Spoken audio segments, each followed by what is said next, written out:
Welcome to Shop Talk Live, episode 325. My name's Amanda Russell, and this episode is all about milling.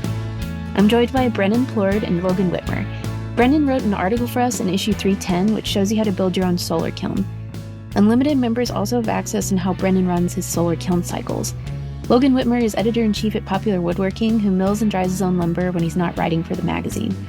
Speaking of Logan, he'll also be demonstrating how he mills and dries lumber at Woodworking in America. Registration is still open for this event, which features a tool market, live demos, and all-day woodworking exhibits in Des Moines, Iowa. We have a good list of demonstrators, which now includes Gary Rogowski, who's going to be talking on the transformational power of hand planes. We'll also be hosting a live recording of Shop Talk Live, which will give the audience an opportunity to participate in a live Q&A. If you'd like to show up the day before the event, you can also be a part of an open house tour of the shop and studios for Woodsmith, Shop Notes, and Woodsmith TV show. Lots of things to look forward to in the next coming weeks. But let's dive into this episode. All right, guys, thanks for joining me this week on... we wanted to have you both on because we wanted to talk about milling and drying lumber specifically this week. So what two better people to talk to about that? Brenon, we had you on one of our recent issues talking about the solar kiln you built. And I know you do a lot of milling and drying lumber, and you do as well, Logan, so which you've written about. I was diving into a couple of your articles. So I guess I'd let you both introduce yourselves. Brenon, you want to start by just giving us a little bit of background, how you got started in woodworking? Sure. My name's Brenon Plourde. I've been woodworking probably since I was a little kid in my grandfather's shop. Every time I go over there when I was a kid, that was always my favorite thing to do. I had a different career. I was a policeman. I did 20 years as a city cop. I retired 10 years ago. And I say I do woodworking full time, but I probably produce part-time results, but I'm just slow. I got into milling lumber maybe 20 years ago. I started cutting, the first tree that I cut, and I built a solar kiln back in 2020. I was fortunate enough to be able to write an article for Fine Woodworking, which was certainly a thrill of a lifetime. I've been a reader since, as long as I was able to read it, probably. So that was a really good experience, and I got to work with the great John Benson on the article, and it was fantastic. Awesome, thank you. And Logan, Cool. I know a lot of our listeners know who you are already, but for those who don't. Well, I do offer my apologies to them. My name is Logan Wittmer. I'm the editor-in-chief of Popular Woodworking, the sister to Fine Woodworking now. And I've been woodworking for quite a long time. I started back in middle school, high school, went to college and left the pre-med field because I wanted to work at a woodworking magazine of all things. So I shifted career paths and somehow I ended up here. And I've had my own mill for about 5 years now, 6 years now. But I've been stashing logs away and having them milled for a long time. Back when I was in middle school, my grandpa had a couple of pecan trees that he had planted in their backyard at their house, and then he needed to have them taken down, and he had a portable sawmill come out and mill them. And I kind of had this little epiphany moment where holy crap, wood actually grows on trees. Who knew that? So I started kind of stashing logs away back then, and having stuff milled. And I kind of hit a little bit of a jackpot when we bought our property here where we were going to build a house, because we have 5 acres that's pretty much all walnut trees, a few random cherries and hackberries, but most of them are walnuts. And we had to take it down several of them to put the house up. So I had a guy come out with LT70 and do some milling. I bought a Norwood several years ago, and I've milled a lot of lumber since then.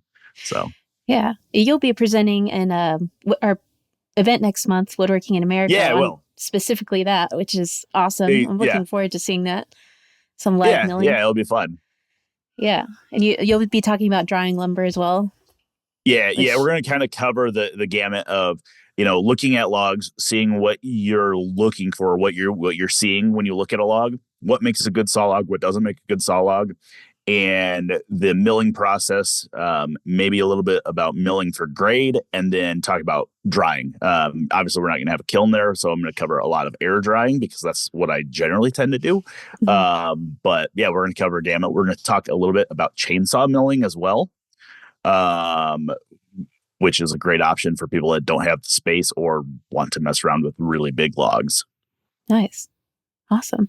Like that kind of gives us a good starting point actually to one of the first questions I had for both of you, which was what were either of your first bandsaw mills, and what size do you recommend as a good starting point for somebody wanting to get into this, as well as like any other big costs that need to be factored in if you're just starting out in milling logs. Brenon, do you want to? Sure. Despite what everybody thinks, I do not own a sawmill. I do post a lot of cutting and a lot of sawmilling, but I hire it out. When I retired 10 years ago, that was the first thing I was going to buy was a mill. And it, between cost, it's another thing to maintain, another thing to store. I might cut 4 or 5 times a year. I just kind of went on to other things, and I found a sawyer who has a Woodmiser LT35. He's maybe 5 miles from my house, and he's fantastic. And as long as he's still willing to do it, I probably won't buy a mill. He's really good to work with. We're spoiled because he has all the hydraulics on his mill for turning the logs, loading them. So I can't imagine going back to a manual mill and having to turn it with a hook, and it just slows everything down. Other cost to factor in is moving the logs around. Muscling them around on the ground can be done, but I have a big tractor, so I'm able to pick the logs up, move them, put them up on the mill, use it to stage for stacking boards as it comes off. So that's another additional cost I find. And getting help. Milling day is always a busy day, so I try to get as much help as I can from family. I might have the sawyer hire somebody and, bring an extra set of hands, or I always say the more the merrier when it comes to sawing day. That's nice. So like having the tractor to be able to kind of stage everything when you do have hands, it's all kind of ready to go. And the tractor makes it a ton easier. It is doable without, but if you're trying to fish your logs out from a whole bunch of different places on the property, or you're trying to get to one that's on the bottom, I don't think I'd want to do it without a tractor. Yeah. And most of your logs come from your property, right? Probably half and half. We have my shop is at my home, and we have a 17-acre wood lot. I'm in Connecticut, West Granby, Connecticut, and most of my woods is red maple, oaks. I have a couple cherry trees I've taken out of there, but sometimes I get them from other people. My sawmill guy is a good connection for finding logs, and I have yet to pay for a log. I have people like the idea of your logs being turned into something useful that's being cut down in their house, or being, construction making way for it. I've gotten free walnut trees for that. And nice. I probably turn down more logs than I actually accept. And you, Logan, do you find that's kind of the same thing? I know you. Oh, yeah.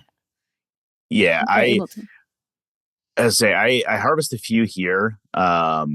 I've made a lot of really good friends. Some of my best friends here in town now are tree guys that I've got to know personally, and we'll go duck hunting on the weekends and stuff.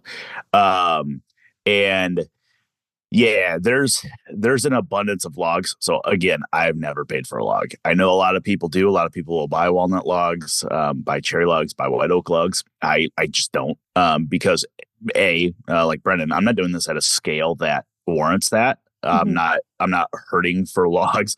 In fact, if you ask my wife, I have way too many stacked in the front yard right now. There's probably 70 of them out there. But I get a lot of logs for free. A lot of people just want to see their logs be used. I'm in the Midwest. I'm in Iowa. So we've had a lot. The last couple of years have been really bad with either straight force windstorms or straight line windstorms or tornadoes. So I've gotten a lot of trees from salvage. So a lot of, walnuts will just get completely uprooted.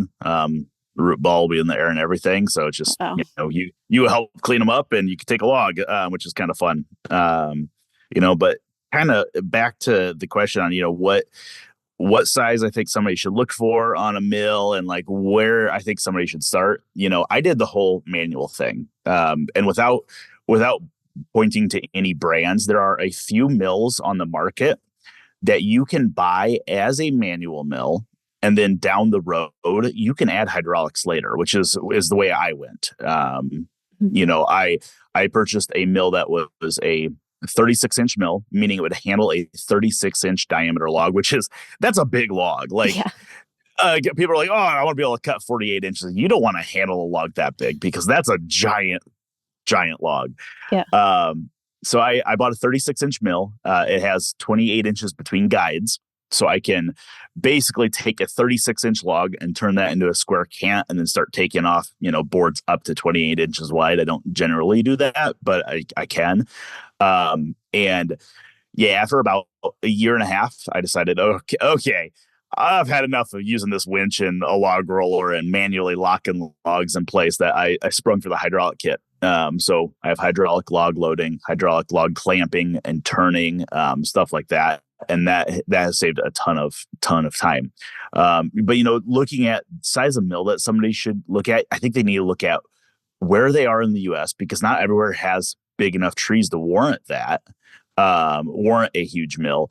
And I think it depends on what you want to mill. If you're really only interested in milling, if you're up in the conifer forests where you have a lot of pines that are maybe only 18 inches, well, you only need a 20-inch mill, really. So I think you kind of have to scale the mill for what you're wanting to do and what size stuff you want to cut. With my hardwoods, I generally try to keep boards around 12 inches wide. Any wider, you get a lot of movement, a lot of cupping and twisting, depending on the species and stuff. But yeah, it kind of is best suited to where you're at and what you're wanting to do. Nice. And wood gets heavy quick. Yeah. Oh, it sure does. Yeah, different species can be a lot heavier. One of the heaviest we have around here in Iowa is sycamore, of all things. It has so much water in it. It's so heavy. Oh, wow. Everybody thinks they want the 40-inch slabs, but have fun picking them up at 8/4 and 10 feet long. You lose that interest pretty quick. Yeah, and Brendan says he has a big tractor. I have a very average size tractor, and it won't do a lot of big logs. Yeah. So, Right. A skid loader, I bought a skid loader recently, and that's helped with some of the log moving. But yeah, they get heavy real fast. Yeah. So that's something else to factor in too. Like you said, Brendan, just like moving big logs around and how you're going to navigate that if you don't have like an extra set of hands. Or do you have, on that note, do you have like a favorite species to mill, either of you? Or it's like easiest? You mentioned the first log you saw milled was pecan, which is like, I'm from Texas and that's a nightmare to mill. Yeah. Oh yeah. Yeah. It moves all over when you mill it. Oh my gosh. I mentioned that our land here is mainly walnut trees. I mill a lot of walnut, and I hate to say, I hate to sound spoiled, but it's kind of lost its luster for me. I love using it and I love milling it. It's just I mill so much of it. I really like milling cherry. We don't get real big cherries in Iowa, but I love milling black cherry, and I really like quarter sawing white oak. I don't know why, but I do. It's you kind of do a little bit of lazy quarter sawing on the sawmill, on the band sawmill at least. But I really, really enjoy it. And pine is always a joy to cut. I don't cut it very often. I cut it occasionally for like Windsor seat blanks and stuff. Okay. I just don't use a ton of it, so I don't mill a lot of it. But every time I do, it's like, it cuts like butter and it smells great. Everything just ends up being really sticky when you're done, which, yeah. How about you, Brendan? Do you have a favorite? I'd probably have to go with cherry, just because I like working with it. Yeah. I don't know if it mills any easier or dries any better, but I probably like that. I'm not lucky enough to have a forest full of walnuts, but I do get people giving me walnut logs here and there, and I just think I like the smell of cherry better, probably. It dries really nice. Yeah. But I generally stick to cherry, walnut. I have a bunch of red maple, rock maple, oaks. Occasionally, I'm looking for a sycamore now, and I'll take any white ash that I can get. We have a lot of white ash around here, but it's all standing dead from the emerald ash borer. So I try to take if I had the money to have an empty warehouse, I'd fill it with white ash because it seems like it will be gone at some point. And Yeah. I do really like to mill ash when you get a nice, white straight grain tree. Nice.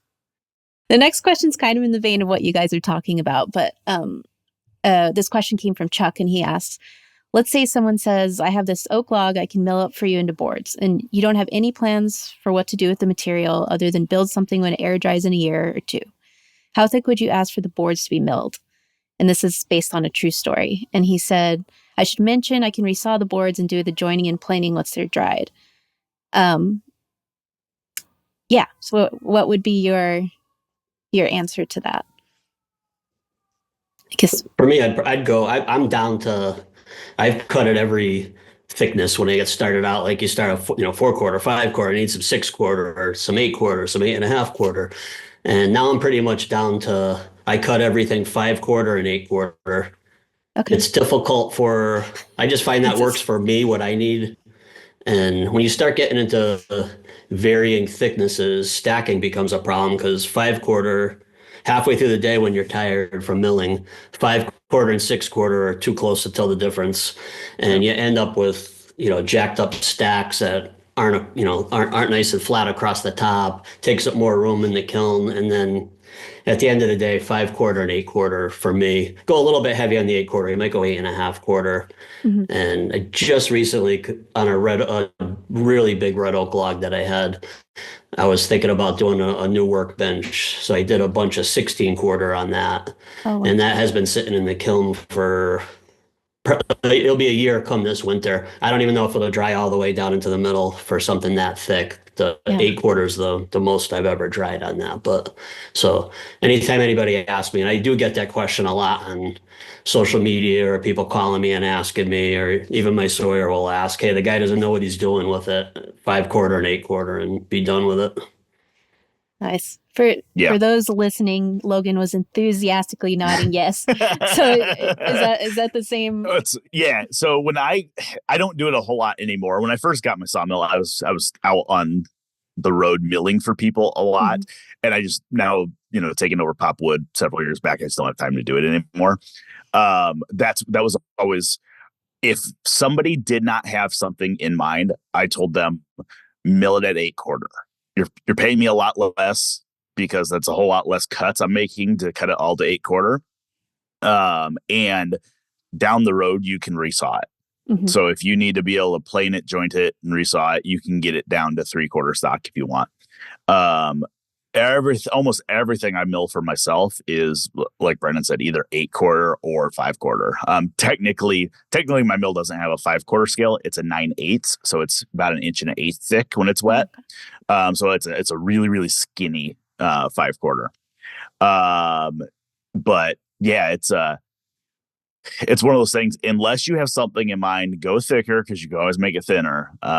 It's a bigger pain in the butt, in my opinion, to glue it up than it is to resaw it.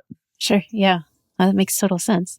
As far as like drying goes, I mentioned, Brenon has a solar kiln, and Logan, you do a lot of air drying. Is that correct? Or okay. Yeah. Yeah. So is the majority of your material air dried, and do you ever outsource drying to somebody else? Or I do.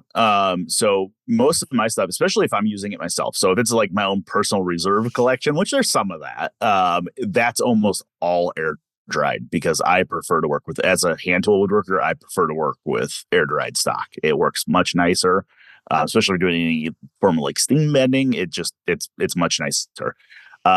However, if there is lumber I'm selling, which I do sell a fair amount, that generally I will kiln dry because a lot of people have a perception that you have to have kiln dried lumber to build furniture, which isn't, it's not the case. But it tends to move a little bit better if it's kiln dried. I have occasional people that come out and say, hey, I really would like some air dried walnut. And, I have a big stash of that. But I do outsource I will air dry everything for about a year, depending on the thickness. And then I have a friend down the road that he has a Wood-Mizer mill, but he also has a Wood-Mizer dehumidification kiln. So we'll throw it in the dehumidification kiln. to dry it. And depending on the thickness, it'll take a week or two in there to get down to, 7 or 8%. Um, I do sell a lot of ash turning blanks. I send a lot of those I send a pallet to Las Vegas about every 3 months for a wood turning school. Okay. That stuff takes a lot longer because that's thicker. Like Brennan was saying, his red oak, that thick stuff, it's so hard to get that stuff to dry. It is so hard to get that stuff to dry unless you're putting it in like a RF vacuum kiln or something. It's hard to get that inside of the material down to where you want it. So I try to avoid that if I can. But I always seem to have 3-inch stock going into the kiln. Nice. So the air dried material goes down to what percentage? Are you looking? Depends on where you are in the U.S. Here, I get to about 14 to 16. Okay. Wow. Yeah. So it's pretty good. I mean, it's pretty good. It's pretty low. It's not that 7 or 8 that everybody wants, but it's low enough that bringing it into the air conditioned shop or bringing it into the house, I don't see a ton of movement. Oh, nice. Yeah. And Brandon, I'd love to dive into the solar kiln and just how that works. And let's do it. Yeah. So you said you built that 2020.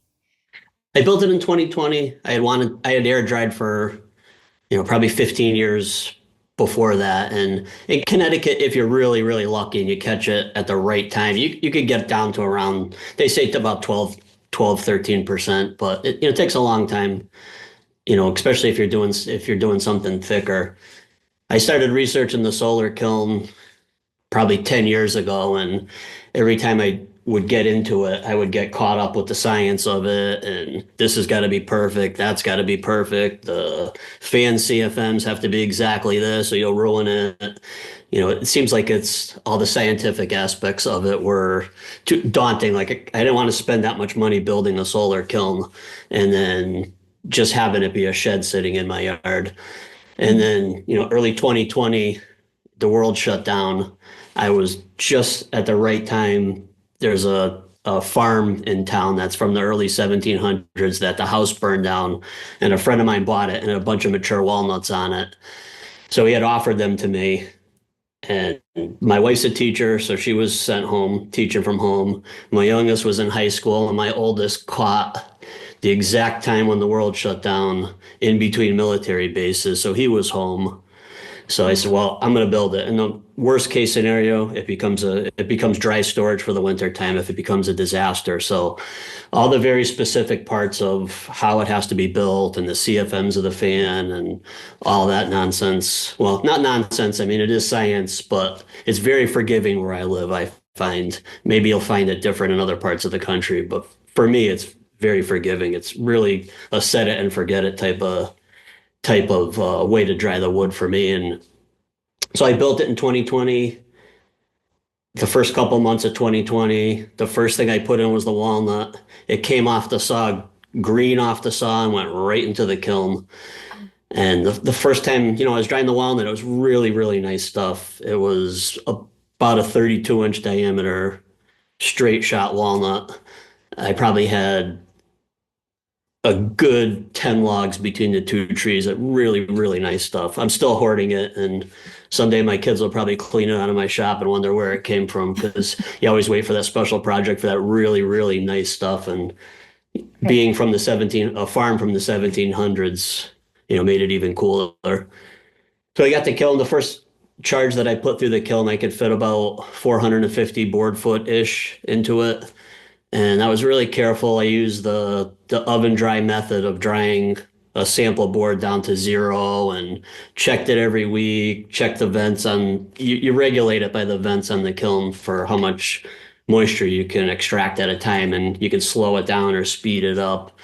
And I left it in I probably left it in longer than I needed to, because the stuff in the center, I didn't want to unload it to check the moisture content on it. So I let it go longer. By the time everything got pulled out of there, it was all 7.5%. Wow. And the next time I did it, I got a little lazier with, how often I checked it. And it all came out very even in the middle, and I didn't have any problems with it. And then now I pretty much have it down to the wood goes in there, whether it's green or whether it's had some time to air dry a little bit. I put it in there, I close the vents up, let it acclimate to the heat in there. couple days later, I'll open it up. And when I find it gets below 20%, I'll just open the vents up even more and speed the drying up more. But on a good, in about for 5 quarter material, I can dry a full load in about 5 weeks in the summertime, 5 sunny weeks or so. Wow. And I haven't had a problem with defects or stuff drying unevenly. A lot of the species I dry are pretty forgiving for drying also. I don't do a lot of like I did white oak one time. It came out fine, but I air dried it about 6 months before it went into the Yeah. kiln. I love So that it's so cost effective to build too. You said 2,500 and around 2,500 in material, and then it was yeah, about 2,500 at the time when the materials were delivered. When the materials were delivered, the delivery guy who dropped everything off made a comment about, like my salesman must have liked me because he sent me the pressure treated for the base. And I kind of looked at him like, I paid for it. What's the difference? And then about a few weeks later, that's when the supply chain started running out of what we had and started to become a big problem. But when I designed it, I didn't design it based on cost savings at all. I kind of drew up what I wanted, made a materials list, and just went for it, bought the better stuff. There's definitely ways you could get the price down. You probably could still build it for close to that if you're careful with your materials for the size of mine. Mine's not that big. The inside of my kiln is 10.5 feet wide and about 4.5 feet deep. I made it that way figuring everybody says, "Oh, you got to make it big enough to dry 10-foot material." But in actuality, I usually cut the logs to about 8 feet. It's kind of hard to sneak into the kiln with a low wall bumping your head and trying to muscle 10-foot boards in there. I never use anything 10 foot anyway, so I just pretty much cut to 8 feet. It gives me more room. It's easier to load it, and my shop's 8 feet. So you find out when like Logan can certainly agree with this, that when you start milling your own material, you run out of space really fast because you end up with a whole bunch of material you don't want to give up. And when my stuff comes out of the kiln, I categorize it, sell it, maybe keep it, probably keep it, and definitely keep it. And the definitely keep it always makes it into the shop. But now pretty much only when the kiln gets unloaded, the definite keep I have room for. I'll probably end up building another building and loading it with definitely keep stuff also, which I'd have to live an awful long time to use it all. Yeah, I just spent the entire Labor Day weekend building a 12-foot wide by 10-foot deep by 14-foot tall lumber rack because I'm out of room. It's like I need somewhere to stack all this stuff. Right. What woodworker isn't a little bit of a hoarder, but when you have material like that, it would be an issue for anybody. I have a lot of trees though. So I have the walnut from the 1700s. I also have some material we have a tree in Granby called the Granby oak that they date it to about 1547. It's still alive today. It's massive. It's a massive white oak. And we had an October superstorm in 2011 that we got a couple feet of snow in October. So the leaves are still on the tree. We lost power for 7, 10 days. And a few big branches came off of the Granby oak. And I was able to get a few of those and mill it up. And I mean, I have about 5 slabs sitting over my shoulder. And every time I look at it, I was like, yeah, that project's not special enough for it. I mean, the tree was 185 years old when George Washington was born. Yeah. So do you, Brennan, mill limbwood as well? No. Okay. The Granby oak was the only one just because of what it was. And I would say the limb and is talk about bad wood to mill. The limb came out like this. So it was almost a 90-degree bend up over the road, but it was 20 something inches in diameter. And I have built stuff with it and it's amazingly stable. I don't have any issues with it. It dried really nice. It's got funky grain because it's got a bunch of things going on with it with the grain. But I don't have a stability issue with it so far. The stuff I've used. Cool. Yeah, a lot of the I was mentioned I send pallets of turning blanks down to Las Vegas.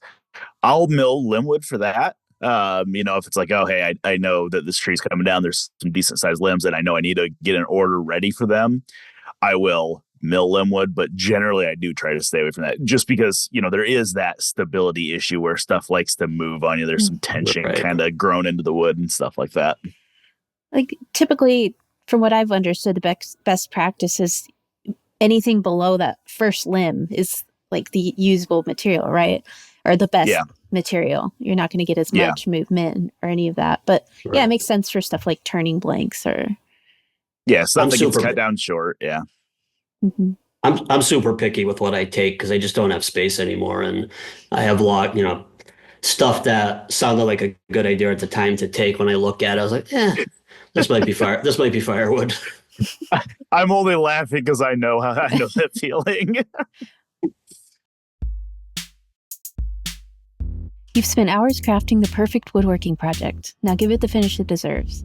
With the all-new Wagner Earlex woodworking sprayers, you can achieve a fine quality finish that enhances the beauty of your work without streaks or brush marks.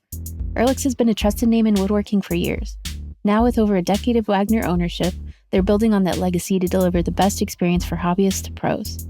Elevate your craft by picking up a Wagner Earlex sprayer at woodworking stores or online on Amazon. Learn more at wagnerspraytech.com/woodworking. Regardless of your skill level in woodworking or home repair, you want a glue that you can trust. Because a glue that doesn't work can ruin any project in a hurry. Fortunately, Titebond has the glue you need to get the job done with confidence. From interior glues with strong initial tack and short clamp times, to exterior glues with exceptional strength and water resistance, look to Titebond for the right glue for your next project. For more information, visit titebond.com, Titebond.com. So what are your, for both of you, what are your practices for like sourcing logs and like picking them, and what are you typically going out and looking for when you do go pick a log? I don't really go out and look for anything. They kind of come to me through phone calls, or I hear about something, or in my area anyways, once people know you do something like this, they find you. Mm-hmm. And I don't cut down. The only 2 trees I've cut down to actually mill into lumber that didn't come down because of a storm, or I had to clear for something, or I was, making the field behind my house larger, or whatever, stuff that wasn't coming down anyways. We built this house. We built a timber frame maybe 18 years ago, and there were 2 cherry trees, probably a half mile back into my woods, that were in maybe 18-inch diameter-ish. And I watched those over the years and watched them and watched them and watched them. And they got up to about probably 24, 25 inches. They were nice and straight. They're really nice trees. And I was out there with my oldest son, and we were out there going to check our trail cameras, and we were just happened to be out in the woods, and we came upon a mama bear with 3 cubs, and they went up into the cherry trees and were holding on for dear life on top of these cherry trees. And it was quite hairy for a few seconds because we were only a few feet away from the bottom of the tree. And the bears eventually came down and took off, and everything was fine. I got home, told the wife about the story, and she's got her master's in forestry, and she says, "Don't wait too long on those trees. Cherries go bad quick from the inside out. You're gonna be upset if you wait too long on those and you cut them down and they're a mess." They were too big really for me to handle. I'll cut down a tree, but they were big. They were in the canopy, and I was just afraid to do it. And there was a skidder, a guy doing work and kind of up the street with a skidder, and I asked him, and he came, and he's like, "Yeah, I'll take care of them." So he came and pulled them out, and the base of one of the trees had a little bit of rot started in it. So I caught them just at the nick of time. But those are the only 2 trees that I actually cut down with the purpose of cutting them into lumber.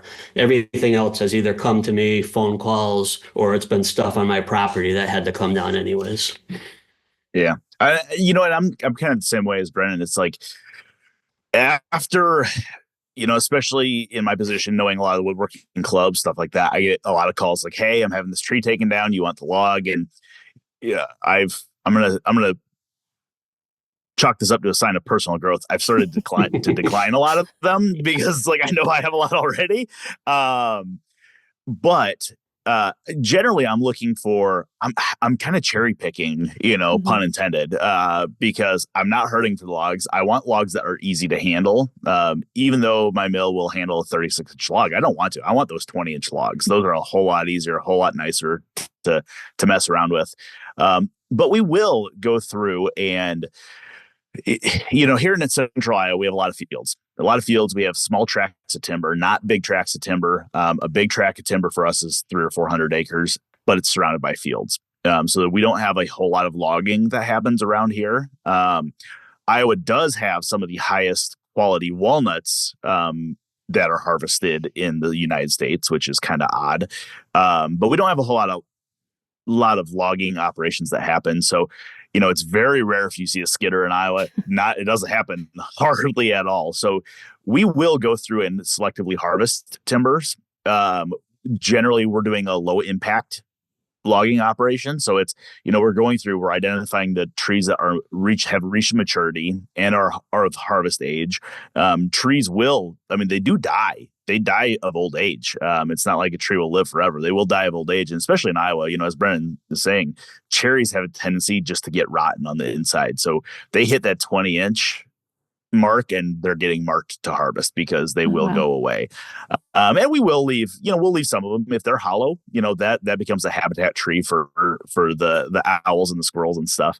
But we'll go through and harvest some timbers. Generally, we're doing it with a timber that is getting removed anyways. So around here, it's not a great practice, but around here, a lot of farmers will tear out timbers to put in either drainage ditches for fields or more fields. So we'll go through and harvest those. The tornadoes I mentioned earlier, those took out a lot of timber 2 or 3 years ago. One of them was on the ground for almost 80 miles. So it took out a lot of timber in that time. So we went through and we harvested a couple of timbers that were cut or were hit by that. So we cut a lot of walnut and a lot of cherry and oak out of there. A few hickories as well. And yeah, we try not to take healthy trees for no reason, but a good, thoughtful, selective harvesting in a timber is actually really, really good for the timber. It opens up the canopy, opens up a lot of that canopy for other trees to grow. So yeah, but again, I'm trying to take it as a sign of personal growth that I've started to turn down a lot of logs, at least until I work through my stacks that are sitting here. So for those looking to get into this, there's no shortage of, I guess, depending where you are in the country, but yeah, 100%. Like echoing Logan for being super picky and eventually, growing and saying no to things. I'm to the point now, I don't have as much space and I don't go through it as fast. And I really don't sell that much. Although I will sell, I don't sell that much. I get attached to it. I'll look at the end of the log and really look for centered piths and really tight growth rings because I like straight grain stuff. So I'll generally do like the lazy quarter sawing, like Logan said. So I end up trying to cut it to mostly riff sawn, and quarter sawn is mostly what I'll get out of it. I try to keep it, my joiner is 12 inches, but I try to keep it like 8 to 10 inch boards. They're easy to handle. When I first started out, I would cut all slabs and another thing I would do is take the bark off. I like to keep everything really clean before it goes into the kiln. That helps with the bugs and, that just helps keep everything clean. But now you're taking down a slab and then, have a whole bunch of walnut slabs from that original tree that I dried in the solar kiln. And I'll have a walnut project and I'll look at these 24, 26 inch wide slabs that are beautiful. And I'm like, I don't want to cut that up for this or that. I don't know what I think I'm saving it for, but I look at it, I'm like, I don't want to mess that up. I just like looking at it. Yeah. And I mean, there is that occasion where you do find a tree that is like, okay, this is not a perfect tree, but it's the right situation to take it. I hear a lot of people saying, oh, there's no bad saw log. Well, no, there is. If you don't have the room, there is a bad saw log. It's bad for your relationship with your spouse. That's what it is. But we had a big storm come through a couple of years ago, and I got a call from a friend of mine, and he said, "Hey, do you want a curly maple tree?" And I'm like, okay. Most of the time when somebody's like, "Hey, you want a curly maple tree?" they don't really know what they're talking about. But he sent me pictures like, "Oh, hey, yeah, that's some really, really curly. We don't have red maple or sugar maple here. We have a lot of soft maple, silver maple. And, but it's that type of stuff that's like, okay, I'll make an exception for that. Or it's like, okay, yeah, there's 3 logs that's really figured. Obviously, we're not going to turn that down. But, the other stuff. Yeah, you can't. Yeah. So I've been trying to explain that to my wife for a long time. But and that's where we run into problems with storage. I know. Or, as a turner, I'm an avid turner. I have 4 lathes in my shop right now. Is something that odd, like an apple tree or a pear tree, something out of the ordinary. I'll usually keep those, but I'm not generally putting those on the sawmill. Usually those are just getting turned into bulb lengths for my own personal use. Okay. So, yeah. What is lazy quarter sawing? Because now you both have said it, and I don't know what this means. So from my standpoint, I don't know if Brennan does it the same way. You have a big round log, right? So quarter sawing on a circular sawmill, generally you would quarter that, and then that triangular quarter of the log would get flipped back and forth to quarter saw it. You can do that on a band sawmill, but it takes forever. So what I usually do is I'll take a big log. It has to be a big log to get a quarter saw. And then you take 3 slabs, 3 live edge cuts out of the very center of the log. So you have the very center one with the pith in it and perfectly quarter sawn on both sides. Mm-hmm. And then you have the slice above and below that, which is also pretty quarter sawn. But then you're left with these 2 halves, the top half and the bottom half. You sandwich those together and stand them on end, and then you saw down that. So a lot of that material then ends up being quarter sawn or rift sawn. Oh, nice. Okay. Yeah. It's Logan gets credit for coining that term. Yeah. I'll start taking royalties on that. Right. The lazy quarter sawing. I do it a little bit different. I do it a little bit differently, but it ultimately comes out the same. Is I'll square off the round log. So I have a big square with a pith in the center, and then I'll cut it into 4 quarters through the center, which leaves me with 4 quadrants. And then I take those 4 quadrants and I just look at the grain and I just try to saw it whatever orientation is the most perpendicular to the saw bed, and just take the cuts off the top there. And we're lucky enough to have hydraulics on Corey's mill, so we'll spin it around and just get the best perpendicular orientation we can get and do it that way. And then the bottom, we usually whatever the pith of the tree is will usually be sitting down the bottom, and it'll end up basically a waste board anyways, because you never time it perfectly where you can cut all the way down. There's always some funky board thickness that's left on the bottom that ends up just going into the garbage pile. Yeah. And, with my lazy quarter sawing, I'm doing the same thing. I'm taking that round log and knocking it into a square cant. But we don't have in Iowa, we don't have a ton of true white oaks. We have a lot of bur oak, which is technically a species of white oak. The barrel makers will not buy it, though, because I guess the barrels leak after 7 years instead of like a true white oak.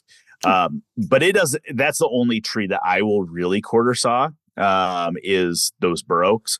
And they don't have the medullary ray flex like a true white oak does. But they're still really nice, and you still get a lot of straight grain stuff. The next good big walnut that I put on the mill, I will quarter saw just to get a lot of really straight grain stuff. But of course, walnut is one of those trees that no matter how nice the log is, there's still a lot of defects in it generally, at least here in Iowa. They branch really early. You get a lot of those little pin knots and stuff. Oh, nice. I'll do that quarter sawing method. If the log's big enough, I'll do it for pretty much everything, because, I like the straighter grain stuff. And it's not, you might get a few boards that are truly quarter sawn. Sometimes you'll get the markings on the cherry, but it's usually off a little bit from perfectly 90. And I just think it makes nicer, straighter grain stuff. The people that like the funky grain don't. Yeah, and it's a lot more stable if you're drying it too. Right. Yeah, exactly. Yeah, I will quarter saw sycamore. That's about the only way we can get. Oh, yeah. That's the only way we can get sycamore to dry without turning into like a Pringle chip. It waves so bad. And I mean, it's really pretty when you quarter saw it. So yeah, it looks awesome. Yeah. Well, both of you have talked about, sealing the ends of logs when you get them right away. Do you at that point identify what, you're analyzing it and this is what I'm going to eventually cut this into? No. I'm usually too sweaty and mad to do that. It's more like, okay, there's logs on the trailer now, so I'm going to seal it and then just go dump it in the yard. Yeah, I was looking at your Instagram, Brenon, and you talked about some kind of wax material that you put on the ends of logs. Does that allow you to see? Yeah, you can see I prefer that because you can see it's way more expensive. I will use just leftover latex paint, but Anchor Seal makes I don't know if they're the only brand, but they make a waxy sealing product that's specifically for that.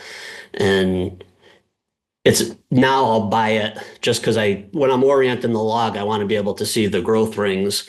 And, a couple times I used blue paint or red paint and it was a disaster because I can't see what's going on with it when I'm turning the log. But the Anchor Seal dries pretty clear once it's dry and you can see a lot better. So if I'm not using that, it's because the day I was cutting the tree down and trimming the ends, I go look for it and realize I forgot to order it and I'm out of it. Nice. I'm not sure how, science says that it helps the end check, and I'm not sure how Logan finds with it. But there's been I times. think it does. Yeah, there's been times I haven't done it. There's been times I have done it. I suppose it depends on the tree and the species. But I'm mostly milling for myself, so if I don't use it, I believe they say you want to do it within an hour of trimming the log, correct? Versus once it's past that, I think it's too late anyways, unless you're going to trim a fresh edge. Yeah. And I've used Anchor Seal quite a lot. I used to paint it on, and I said that was especially when we're logging timbers and we have, 100 logs to seal. There's a company that makes a backpack sprayer for the Anchor Seal. So yeah, it's Chaplin, I think. The Anchor Seal folks sell it. So I bought the backpack sprayer, so I just spray the ends of the logs. But for most of my personal stuff, it's expensive. A 5-gallon bucket of it's pretty expensive. So I don't always do that. Generally what I'm doing if it's on my own personal stash, I leave the logs at about 9.5 foot, 10 foot. I will cut them, I will dry them, and then I'll just lop, maybe 8 inches off each end of the board to clean it up before it gets sold. And it saves that expense. Yeah, it's wasting a little bit of material, but at the end of the day, it's a time thing. Yeah. And then also you can cut to whatever you think, whatever length anyway, right? And account for that. Yeah. Nice. I'll do the same thing. If somebody's cutting down logs and I'm not going to be there when they're doing it, I'll just tell them to cut them to 10 feet. And when I get them to the house, I'll knock a foot off each end and hopefully I have Anchor Seal in stock to do it. But I might do 4, 5, 6 logs in one time anyways. I'm not going nearly the scale you are. So the Anchor Seal's not so bad then. Yeah. Do you guys use anything special for sticker material, or is it just what you have? I worked at a lumberyard and we had this almost like fluted pattern cut in our stickers, so it had barely made contact. I don't know if that's like a common thing, or do you guys have preferences on that? I would love to. I don't have time to make those, and I'm too cheap to buy them. I would love to. I know a lot of guys will use like PVC that they rip down the middle so they get the same sort of like really, low surface area. What I usually do, I love my tree guys to death, but they never listen. And I always end up with a random like cottonwood log here.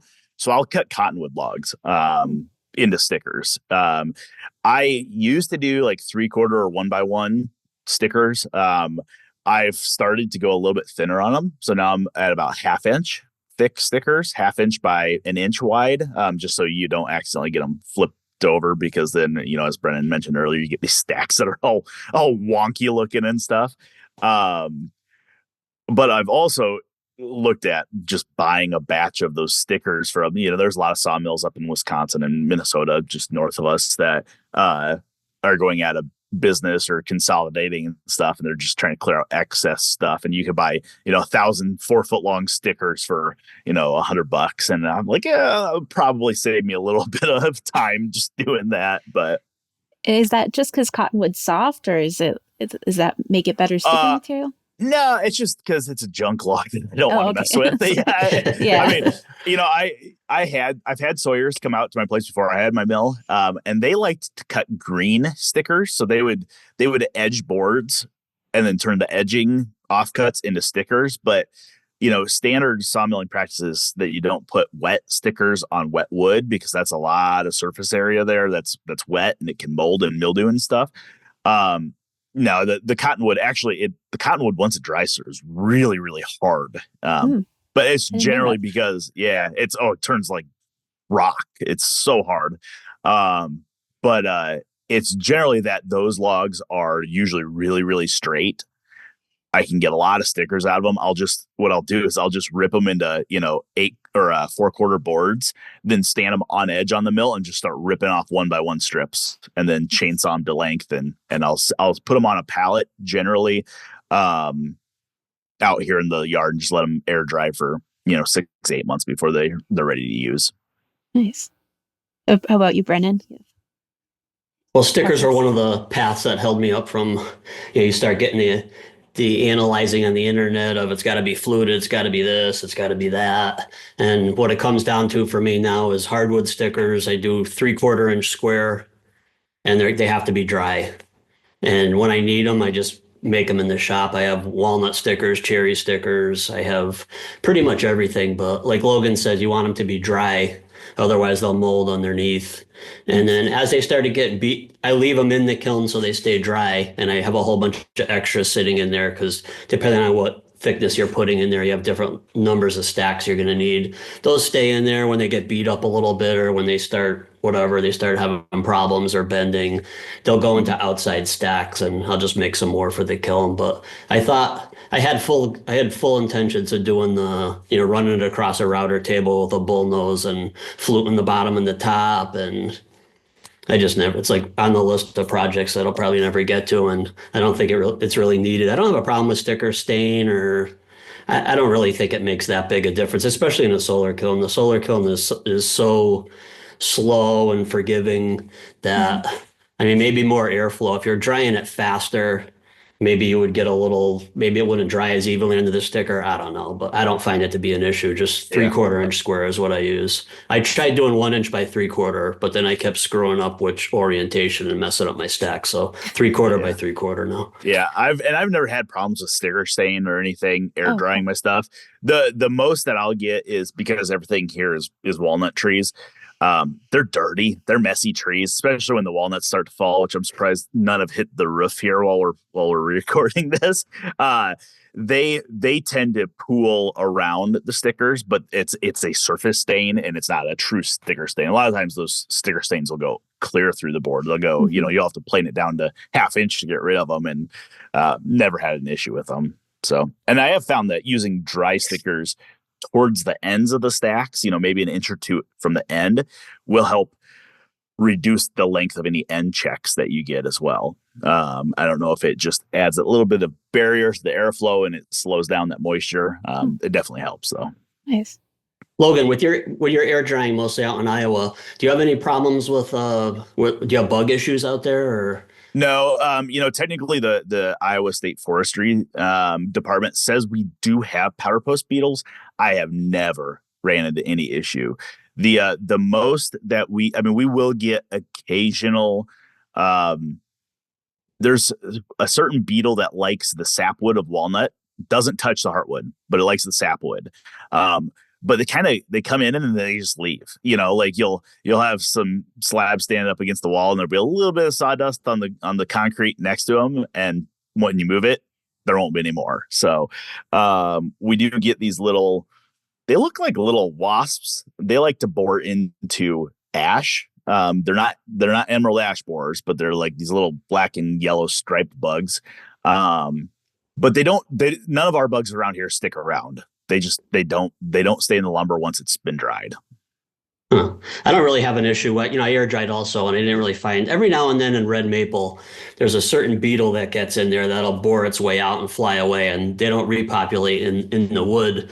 That's really the only thing I find. But on social media, on the solar kiln, anything to do with that, I'll always have two or three people hammering me about, oh, your whole house is gonna get eaten by bugs. It doesn't get hot enough. And I'm like, they say 135 degrees core will kill anything. And I usually get it up to 140, 145 in the summertime. And then when I start diving down that scientific path, or am I going to ruin my whole house by using this material? I remember, for 15 years, I was drying it outside in open air and it was fine. So yeah. And the same way that you mentioned with that red maple, the stuff that we get bug wise, they're in the wood already. They just come out and then they leave. Like they don't come into the stack after it's been cut. Oh, nice. I have more problems with mice than I do bugs. Bugs generally don't like dry wood. No. Yeah, mice, of course, and snakes. Yep. I was about to say I'm really grateful I moved. I'm continually reminded how grateful I moved away from Texas. And then you said snakes. And yeah.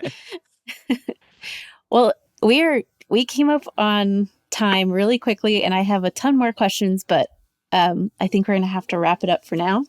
So Logan, if you wanted to learn more about drying and milling lumber, Woodworking in America is going to be a great opportunity to do that next month, October 11th and 12th.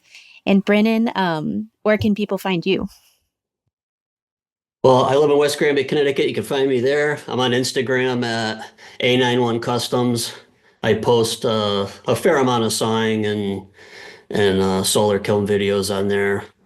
And I'm usually pretty interactive if people have questions, or ever since the article came out, I get a couple people a week that are either in the process of building it, thinking about building it, or have built it and it's not working the way they think it should. So I usually I'm retired, so I spend a ton of time trying to help people out with, figuring out navigating their solar kiln, their sawmilling and drying. And like I try to tell them, I'm just bumbling through this like everybody else. I'm not a commercial operation, but this is what works for me, and hopefully some people get some stuff out of that.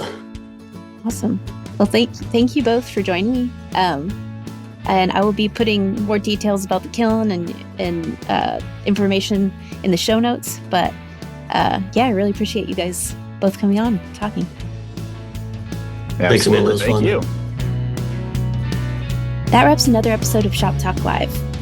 If you enjoyed this episode, please leave us a 5-star review on iTunes or follow us on our YouTube channel. As always, if you'd like a question answered in a future episode, email us at shoptalk@finewoodworking.com, or you can jump onto our Discord channel. We have a bunch of channels covering a wide range of woodworking topics, but you can also get a sneak peek at upcoming Shop Talk episodes and ask curated questions as well. Again, thanks for joining us, and I hope to see you in a couple weeks.